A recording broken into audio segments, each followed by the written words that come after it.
Marami kasi akong natatanggap na comments ngayon na totoo daw ba? Totoo daw na yung kakulab ko ay hindi ko na makukulab forever.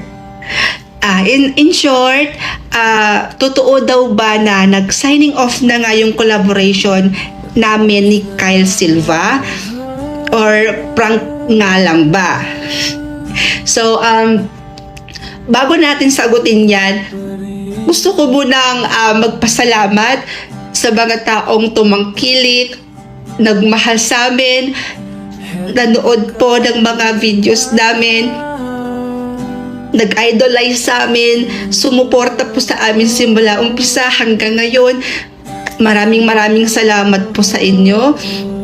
Dahil kung hindi dahil sa inyo ay hindi nga talaga kami makikilala bilang magka-love team. Alam kong marami din dito hindi nakakakilala sa amin, pero marami din mga taong nakakakilala at tumatangkilik o nagmamahal sa amin.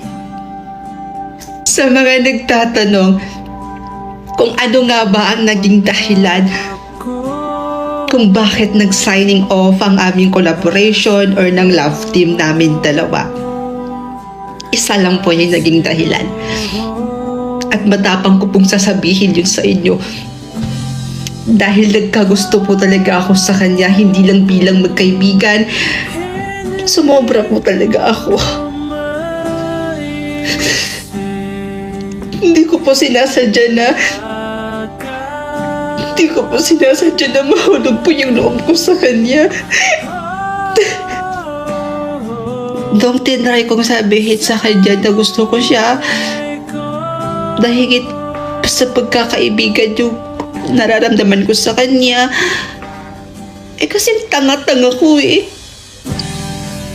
Wrong timing ako nagsabi. Tsaka hindi ko naman iniiwasan na hindi ko ini-expect, hindi ko inaasahan na ganun yung mararamdaman niya. Naiiwasan niya ako.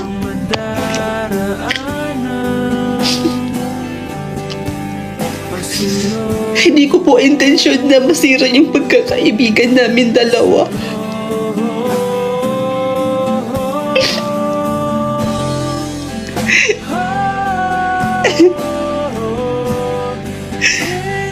Alam niyo ba, mga mima ko, naninibago ako ngayon.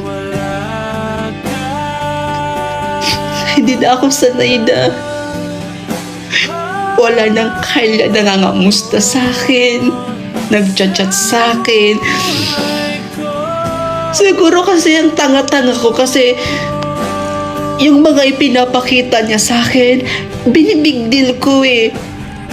Kasi may time kasi na pinaparamdam niya sa akin na mahal niya ako higit pa sa kaibigan. Para bang nagbibigay siya ng motibo sa akin na parang higit din sa kaibigan yung tinuturing niya sa akin eh. Kapag nag-uusap kami niyan sa phone, umaabot ng isang oras, 2 oras kaming nag-uusap. Sa ganun pa lang, pakiramdam ko parang sobrang importante ko sa taong yun. Parang higit na rin sa pagkakaibigan yung tinuturing sa akin, kung paano niya ako i-treat as kaibigan niya. Kaya siguro ganun. Siguro isa lang talaga yung dahilan. Nag-assume talaga ako. Kasi nung time na sinabi ko na yun sa kanya, hindi naman pala. Assuming lang talaga akong tao.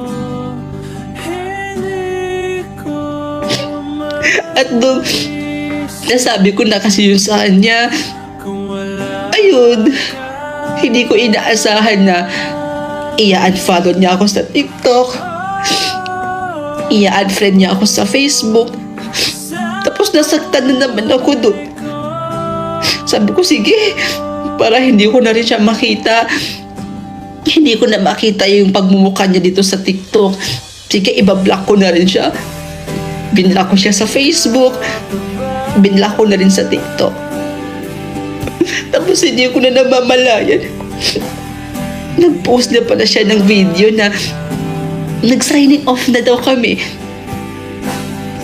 Kyle and Rod is officially signing off na raw. Nakita yun ng isang kaibigan ko, isang pinsan ko, sabi niya, ano tong post ni Kyle, ganyan. Pero nung nakita ko naman yung in-upload niyang video na bago lang, yung about sa signing off na yun, in-unblock ko na rin siya ngayon sa TikTok, at in-unblock ko na rin siya ngayon sa Facebook. Pero siya naman yun yung nang-block sa akin sa Facebook. Pero okay lang, sana makita niya pa rin tong video na to. Kasi umaasa ako nakakausapin niya ako. Umaasa ako na mapag-usapan namin kung ano yung dapat naming pag-usapan.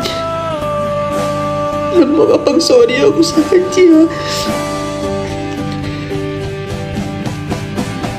Umaasa pa rin ako na magkakaayos pa rin kami.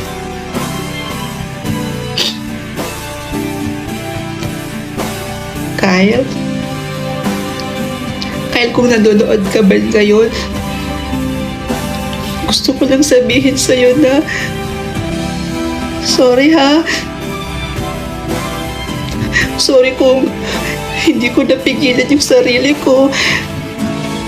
Hindi ko napigilan na gustuhin ka. Sorry kung nagkagusto ako sa'yo. Sorry kung sumusobra na ako. Sorry kung higit pa sa kaibigan na nararamdaman ko para sa'yo. Sorry din kasi dahil doon